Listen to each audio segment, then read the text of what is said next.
আমি ব্যক্তিগতভাবে আমার কথা বলতে পারি যে আমার বাসায় পরিবারে আমার বাচ্চাদের যখন কোনো অসুখ বিসুখ হয়েছে, কখনো কোনো সমস্যা দেখা দিয়েছে, তৎক্ষণাৎ আমি সূরা ফাতিহা পাঠ করে তাদেরকে ফু দিয়েছি, তাদের শরীরে মুছেছি এবং সঙ্গে সঙ্গে আল্লাহ রাব্বুল আলামিন বিস্ময়করভাবে আমাকে উপকারিতা দিয়েছেন। আর এরকম ঘটনা আমার জীবনে ২-৪ বার নয়, বরং অগণিতবার ঘটেছে।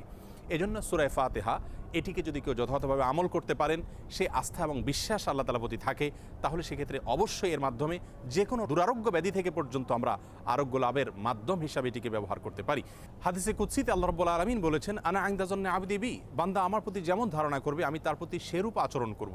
অতএব পরিপূর্ণ আস্থার সাথে, বিশ্বাসের সাথে যদি কেউ যে কোনো অসুখ বিসুখ থেকে, যে কোনো ব্যাধি থেকে মুক্তি লাভের জন্য সূরা ফাতিহাকে পাঠ করেন, সেটি পাঠ করে কোনো পানিতে, তেল ইত্যাদিতে ফু দিয়ে সেটি যদি ব্যবহার করেন, প্রয়োগ করেন, অথবা শরীরের কোনো জায়গায় অসুখ দেখা দিলে এটি পাঠ করে যদি ফু দেন সেই জায়গায় বা মোছেন, ইনশাআল্লাহ বিইذনিল্লাহ আল্লাহ তাআলা